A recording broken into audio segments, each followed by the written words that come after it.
L'unité de mesure du succès, c'est l'argent. Et la religion universelle, c'est le manéisme. Manéisme, ça veut dire la religion de l'argent. Tout le monde pratique cette religion-là chaque matin. Donc, pourquoi en faire un tabou si nous en consommons? Pourquoi faire semblant? Qui ne cherche pas l'argent ici? Quelle religion, par exemple, a dit à ses fidèles, interdit formellement de toucher l'argent? Donc, c'est pourquoi, dans le développement personnel, nous allons aller à la recherche de l'argent avec amour, stratégie et paix, en créant des entreprises, en s'unissant.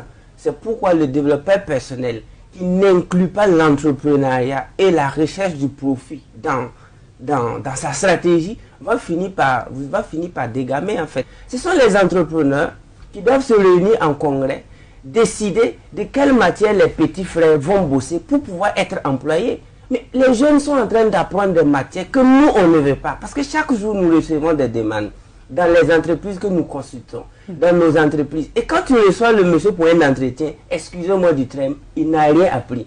Il est assis avec un parcours. Nous, on ne veut pas de parcours, on veut des compétences. Il y a une différence entre parcours et compétences. Et 1997 CP1, 2015 CM2, obtention de mon BPC, ça c'est un parcours linéaire. Mais qu'est-ce que tu peux faire de façon concrète si on te confie un bureau climatisé avec un ordinateur de 1 million? Qu'est-ce que tu peux faire? Le monsieur, il commence à trembler. Donc c'est pourquoi je lance un défi ou du moins un appel à la jeunesse d'arrêter d'apprendre des choses que nous, les entrepreneurs, on ne veut pas consommer. Parce que si tu insistes, c'est ton papa et ta maman qui vont t'employer. Et la mauvaise nouvelle est que tes parents n'ont pas d'entreprise. Mais nous côtoyons des milliers d'entreprises chaque jour qui nous disent que les jeunes qui viennent vers eux là, ils ne peuvent rien faire. C'est pourquoi vous n'êtes pas des médiocres à la naissance. Vous êtes allés bosser la médiocrité.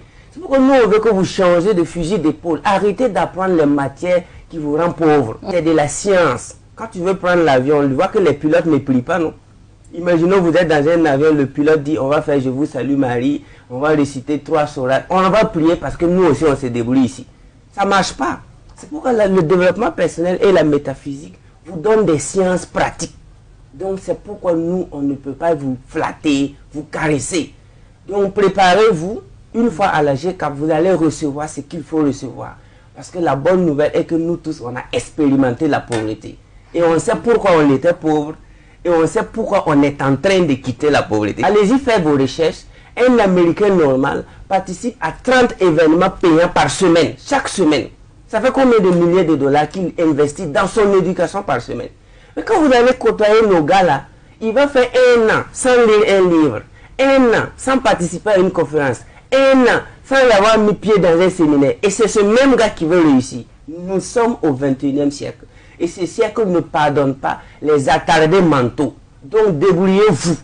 Débrouillez-vous. Donc c'est pour vous dire que ici là, quand tu regardes dans la circulation, tu vois des millions de francs CFA déposés à côté de la route. Tu vois des gens qui roulent sur des millions alors qu'ils n'avancent pas. Imaginez si cet argent avait été investi dans ton esprit, dans ta connaissance. Tu allais avancer, c'est naturel. Quelles sont les exigences du 21e siècle? Parce que chaque siècle est comme un être humain. Il faut toujours demander au siècle, toi tu manges quoi? Moi je vais vous inviter comme ça, je sais que vous êtes marié, vous avez un enfant. D'abord je vais vous demander d'après votre mari, comment se porte votre enfant. Madame Nikema, qu'est-ce que vous prenez? Je ne dois pas me mettre à vous servir de la bière ou du c'est pas de n'importe quoi. Attends, vous demandez votre avis.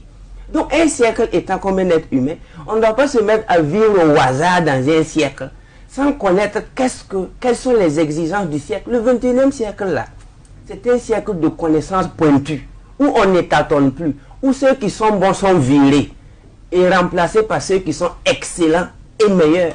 Même si tu es bon, on va te chercher au 21e siècle et mettre ceux qui sont excellents.